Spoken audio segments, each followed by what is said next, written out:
7 वर्षांची वीणा ही अगदीच आपल्या आईवडिलांच्या लाडाची मुलगी असते. तिचे आईवडील तिला जीवापाड प्रेम करत असतात. पण एकदा एका ठिकाणाहून दुसऱ्या ठिकाणी जाताना अपघात होतो तिच्या आईवडिलांचा आणि तिचे आईवडील दोघेही तिला सोडून जातात. वीणाचे मामा फार तिचं लाड करत असतात आणि ते ठरवतात की आतापासून हिला आपणच सांभाळायचं.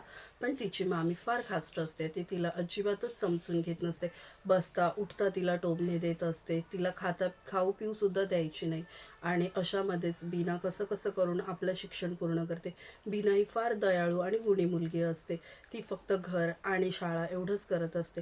कशी कशी करून बीनाचं ग्रॅज्युएशनपर्यंतचं शिक्षण पूर्ण होतं आणि एकदा ग्रॅज्युएट झाल्यानंतर तिच्या समोर प्रश्न असतो तो नोकरीचा. ती नोकरी शोधते आणि जवळच असलेल्या कंपनीमध्ये कामाला लागते. एकदा तिच्या कंपनीचे मालक येतात आणि त्यांची नजर तिच्याकडे जाते. ते बाकीच्यांना विचारतात, कशी आहे ही मुलगी? तर सगळेच तिच्याबद्दल खूप छान बोलतात आणि त्यांना बघताच ती आवडते. कारण बीना अगदीच दिसायला सुंदर आणि देखणी होती. एका नजरेतच ती आवडण्यासारखी होती. काही वेळाने त्यांच्यामध्ये मैत्री होते आणि मैत्रीचं रूपांतर प्रेमात होतं. एकदा ते तिला म्हणतात की तू माझ्याशी लग्न करशील का? बीना त्यांना नाहीच बोलू शकत नाही, कारण तिची परिस्थिती ही अशी होती. आणि काही दिवसातच ते म्हणतात की तुझ्या परिस्थितीशी मला काही नाही, तू फक्त माझ्याशी लग्न करायला तयार हो. आणि ती हो बोलते. काही दिवसातच दोघांचं लग्न होतं आणि तिचा सुखी संसार सुरू होतो.